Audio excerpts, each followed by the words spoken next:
Hola gente linda, mi nombre es Silvia Zweifel y este es el canal Economía Amable, Futuros Deseables. Y este es el primer video de una serie en torno a una obra de arte y ciencia, El mundo de Navis Utopia. Es una instalación que en 28 piezas describe un mundo deseable, un escenario promisorio, una visión horizonte. Es un mundo que por un lado es muy diferente al que tenemos nosotros hoy aquí, a nivel planetario, cósmico, y también muy parecido, porque la idea detrás de eso es que los conocimientos y la sabiduría ya disponible nos habilita a vivir mucho mejor de lo que vivimos. Hay algo que nos lo impide, y eso está en nosotros, en nuestras creencias profundas, en el sistema de paradigmas desde el cual se manifiestan las realidades que vivimos, que es el sentir, pensar, hacer individual y colectivo. Nadie escapa a su cultura, mucho menos si no la cuestiona. Todo indica que tenemos que realmente ponernos a cuestionar, es decir,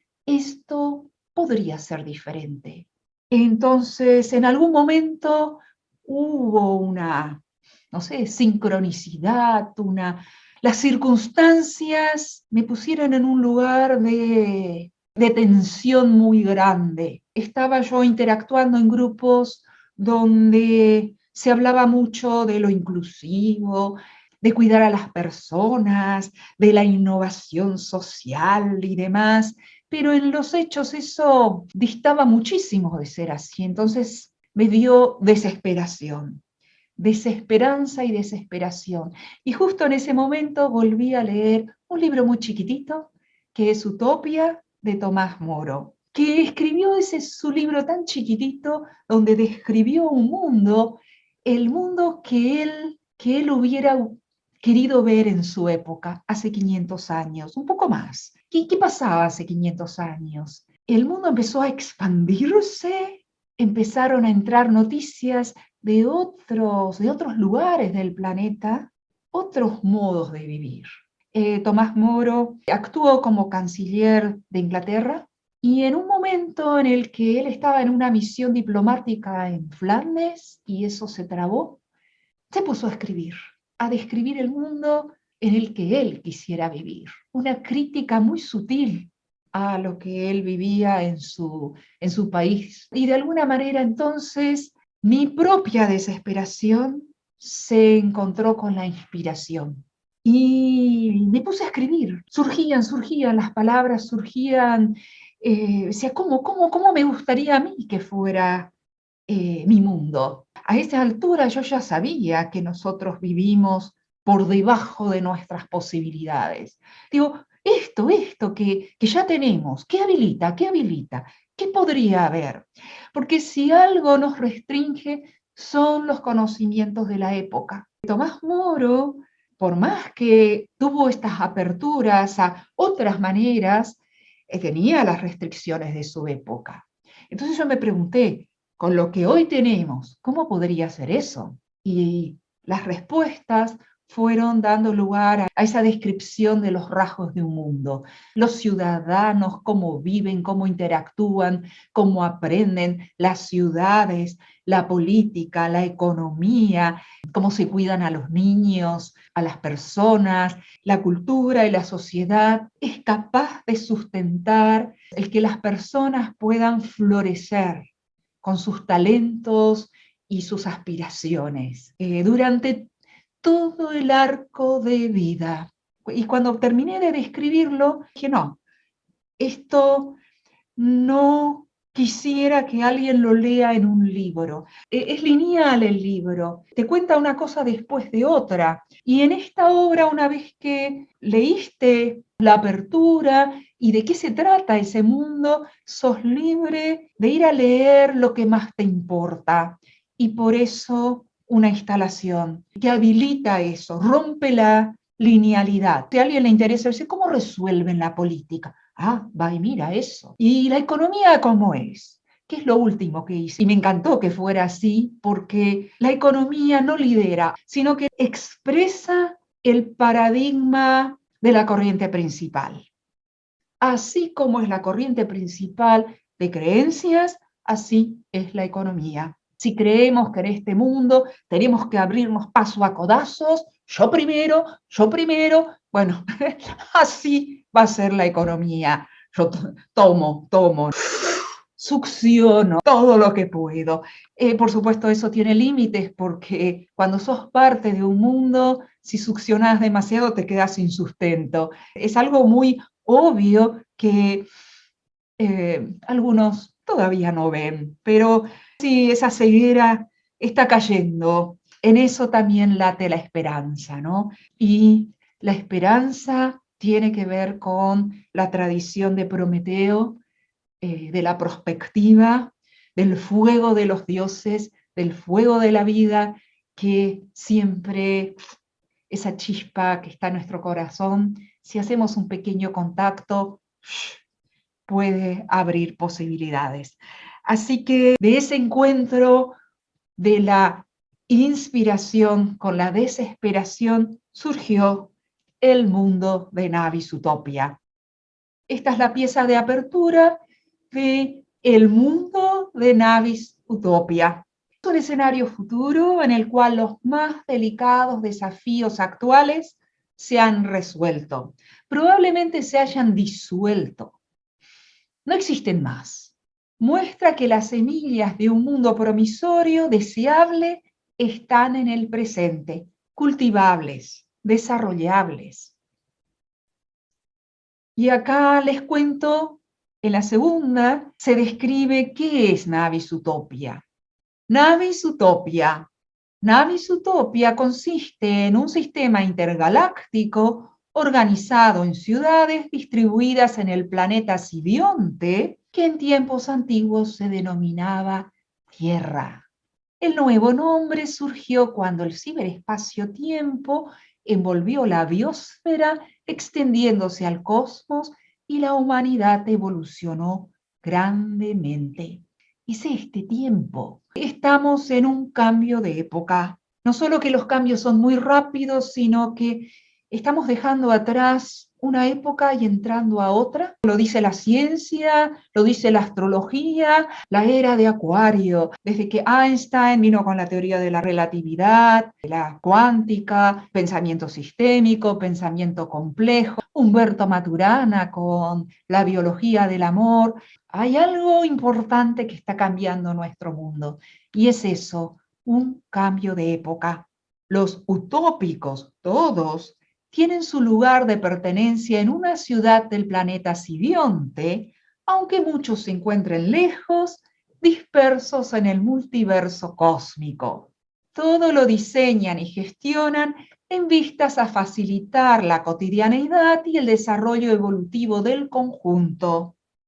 En Navis Utopia se propicia la buena vida de cada quien, donde sea que esté, quien sea que es en este mundo. Sí. Y aquí también viene a cuento que el ciberespacio-tiempo ya envolvió el planeta y se está extendiendo al cosmos. Ya hace varias décadas que nosotros fuimos a la Luna, hemos estado enviando artefactos a explorar el universo, el sistema solar, otros planetas. Ya estamos ahí. Todos estos satélites que están rodeando la Tierra hace mucho. De hecho, el ciberespacio-tiempo es un nivel de realidad que hemos creado en los últimos 50 años, más o menos, 50, 40, 30, depende desde dónde partamos con la mirada, que se adiciona e interrelaciona con todos los demás niveles de realidad que nos atraviesan, igual que el sistema financiero que hoy tenemos, que es un nivel de realidad que surgió hace unos 500 años. Me refiero al que hoy tenemos, ¿no? Porque antes hubieron otras experiencias, pero esto de la moneda fiduciaria, los bancos, que han tenido un rol muy importante en todo el desarrollo de las últimas centurias. Para no extenderme tanto aquí, lo que sí quiero mostrarles un alguito más de Navis Utopia. Acá se ve un poquito qué tan grande es esto. Todas las piezas son hechas en tela, anverso y reverso, por eso son 14 piezas o 28, depende de cómo lo pensemos, y esta pieza es realmente fundamental, y de esto voy a hablarles la próxima vez. Cuando se diseña un mundo, cuando se diseña un escenario, una visión horizonte, es muy importante que sepamos cuáles son los rasgos esenciales de ese mundo, porque si esos rasgos no están, ese mundo no se da. Por eso ahí está la diferencia entre una fantasía y un futurible. Esto se sustenta en el pensamiento prospectivo, la imaginación prospectiva, ejercicios de imaginación prospectiva, en donde yo de distintas maneras me pregunté cuál es el mundo en el que me gustaría vivir. Lo mismo que hizo Tomás Moro hace 500 años. Dijo, no, esto yo no lo quiero más. ¿Cuál es el mundo en el que me gustaría vivir? O sea que esto de alguna manera es una continuidad de esa utopía de Tomás Moro, muy diferente en realidad a la de él, con preguntas similares a las que él se formuló. Y la básica fundamental es, ¿cuál es el mundo en el que querés vivir? Una pregunta que todos deberíamos estar haciéndonos en este momento tan delicado y tan desafiante, tan lleno de posibilidades. Y la diferencia entre una fantasía y un mundo es que en un mundo están todos los rasgos y hay una coherencia interna, hay una potencialidad que lo hace posible eventualmente. Y en realidad no importa en este caso este escenario, dice Galeano, las utopías sirven para caminar, para ponernos en movimiento. Es una visión horizonte que cuando la tenemos no está afuera, está adentro. Responde a los anhelos más profundos de nuestro corazón, responde a las más caras aspiraciones humanas, a algo que probablemente compartimos, muy probablemente compartimos a nivel profundo. ¿Sí? Y a esto también me refiero con esto de que hoy tenemos los conocimientos que nos dan indicios de eso, que a un nivel profundo hay un algo compartido muy importante, aunque parte de esta tensión tan grande que vivimos hoy, donde todo está polarizado, la sociedad, la política, los países, el mundo. ¡Pah! Si te vas una palabrita, dos, de lo que es políticamente correcto para alguno de los bandos, ya te has autodeclarado enemigo público, por lo menos para ese bando. Pero también en eso late la esperanza, porque cuando la tensión es muy grande y hay anhelos profundos que emergen, por ejemplo, desde la ciencia misma o desde la astrología, que fue la madre de la ciencia, que me gusta mencionarla porque también está cambiando mucho, o desde prácticas diarias estamos buscando, aunque es muy natural que nos dé temor, entonces cuando nos atemorizamos, hay una tendencia muy humana también de buscar una trinchera. Me atrinchero en contra de algo, por las dudas. ¿Dónde está el enemigo? Y está acá, donde también está lo promisorio. ¿Sí? El próximo video vamos a explorar más acerca de esta pieza que es una pieza clave, la cultura multidiversa. Y desde ya, preguntas, comentarios, objeciones, sección de comentarios. Es eso. Nos vemos.